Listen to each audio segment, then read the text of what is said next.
कोल्हापूर जिल्ह्यात भासणारा रक्ताचा तुटवडा लक्षात घेऊन स्वर्गीय आमदार पी.एन. पाटील यांच्या द्वितीय स्मृती दिनानिमित्त विठाई चंद्राई शैक्षणिक आणि सामाजिक फाउंडेशन कोल्हापूरचे अध्यक्ष आणि टाटा मोटर्स कामगार युनियनचे अध्यक्ष प्रकाश मुगडे तसंच जिल्हा परिषद सदस्या रेखाताई मुगडे यांच्या वतीनं रक्तदान शिबिराचं आयोजन करण्यात आलं होतं।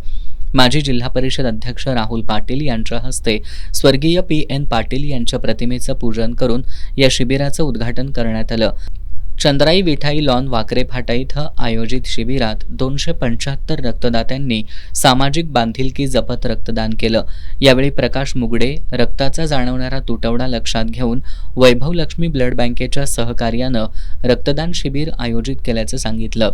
गोकुळ दूध संघाचे संचालक बाळासाहेब खाडे, करवीर पंचायत समिती सभापती साताप्पा पाटील, बहिरेश्वर पंचायत समिती सदस्या लताताई दिंडे, खुपिरे पंचायत समिती सदस्या आशा पाटील, माजी जिल्हा परिषद सदस्य सुभाष सातपुते, बहिरेश्वरचे माजी सरपंच सूर्यकांत दिंडे, पासार्डे गावचे सरपंच विष्णू पाटील, संभाजी पाटील, शंकरराव पाटील, भगवान देसाई, शिवाजी देसाई तसंच सांगरूळ जिल्हा परिषद मतदारसंघातील तरुण मंडळं, सेवाभावी संस्थांचे पदाधिकारी आणि रक्तदाते उपस्थित होते।